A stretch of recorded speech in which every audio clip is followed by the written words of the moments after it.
Tout le monde. Je vais juste vous faire un petit résumé de notre séjour en République dominicaine sur le côté du personnel.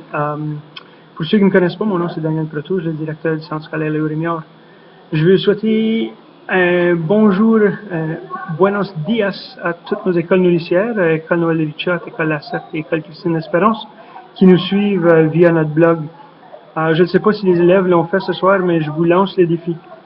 Si vous avez des questions par rapport à notre voyage, ce qu'on fait, les activités, les défis, les succès qu'on a à notre voyage, vous n'avez qu'à poster les questions sur le blog, puis soit moi-même ou les élèves, on va tenter de répondre à vos questions. Je vais monter une vidéo avant celui-ci à ces deux élèves qui donnent le résumé de la journée. Mais moi, plutôt, je veux juste parler en gros de notre voyage jusqu'à date. Ça fait 3 jours que nous sommes en voyage humanitaire. Puis je pense que les élèves réalisent que c'est un voyage humain plus que humanitaire.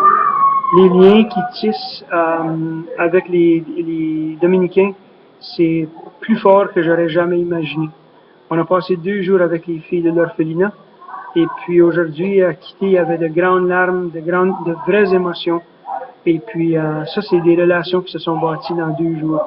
Donc nos jeunes ont ressenti un amour incroyable et vice-versa. Les filles de l'orphelinat ont aussi reçu un amour incroyable. Je veux dire aux parents que vous serez extrêmement fiers de vos enfants, de ce qu'ils font ici, des personnes qu'ils sont et juste le partage, l'ouverture qu'on fait comme groupe. Je peux facilement dire qu'après une semaine, on va avoir un lien pas mal proche, les 32 en voyage, les adultes avec les élèves et les élèves entre élèves. Je suis pas mal ému. Aujourd'hui, j'ai ri, j'ai pleuré, j'ai un peu tout fait avec les élèves. Voir les élèves avoir des grands succès, mais aussi voir les élèves tristes parce que les relations qu'ils ont connues allaient temporairement être brisées parce que déjà, il y en a certains qui parlent de revenir en République pour continuer ce beau travail. Aujourd'hui, on a fait plusieurs achats. Pour l'orphelinat, on a acheté une génératrice à batterie. Il y a souvent des pannes d'électricité, puis les petites filles de l'orphelinat ont peur en noirceur, surtout quand c'est de longue durée. Donc, on a acheté une génératrice, environ 1000 $, qui fonctionne à pile. On a aussi acheté des appuis technologiques. On veut payer, ça c'est pas confirmé, ça va être confirmé dans les prochains jours, mais on veut payer l'Internet pour que les filles puissent s'éduquer eux-mêmes aussi en ligne, mais on veut aussi que nos filles s'investissent avec les filles de l'orphelinat pour faire des enseignements de l'anglais via Skype ou via n'importe quelle technologie. Les filles de l'orphelinat sont incroyablement encouragées d'avoir Internet parce qu'elles ne l'ont pas en ce moment. On a aussi acheté comme des webcams, des écouteurs, on a acheté des radios parce que la musique fait tellement partie de leur culture. Donc on a acheté 2 radios. La cuisine se fait voler beaucoup de leur équipement par des gens de la communauté qui montent le mur, qui viennent voler dans la cuisine, qui n'a aucun grillage. Donc on a acheté 2 grille-pains pour la cuisine parce qu'il n'y avait rien en ce moment.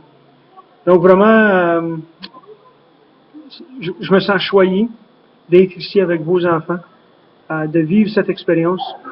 Je peux facilement dire que vos enfants m'enseignent et me montrent à moi et les autres adultes de voyage autant qu'on peut leur montrer. Donc, vous avez raison à être fiers. Ils passent un beau voyage.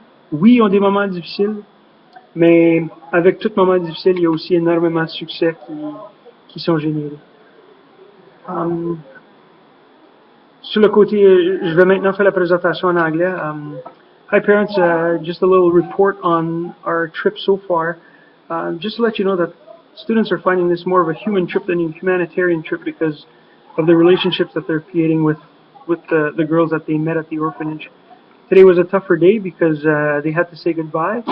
So even after 2 days, tears were shed and real emotions were felt. It was difficult to see them, but also reassuring that, when we did a debrief tonight, that our group is okay and will be okay.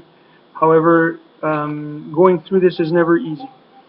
The group is getting closer as a group, and the supervisor doing a great job making sure that all students are having a great trip and a great experience. I'm sitting here with Les tonight. We're both on our computers, and I can say that we are very well fed. We will not be losing weight here on this trip. Tomorrow we will start a new project at a private school close to Sosua. It's a school where about 300 students attend classes daily. We will be painting a mural. We will be doing some sport camps or sport activities with them, some art classes, and we'll also be setting up kind of a mini science lab. So on the bright side, when we left the orphanage today, we also left them with new technology. We bought a generator battery pack for when there's power outages. We equipped the school with webcams, headphones, to eventually buy them a license so that we can keep on teaching them English via technology, via Skype or whatnot.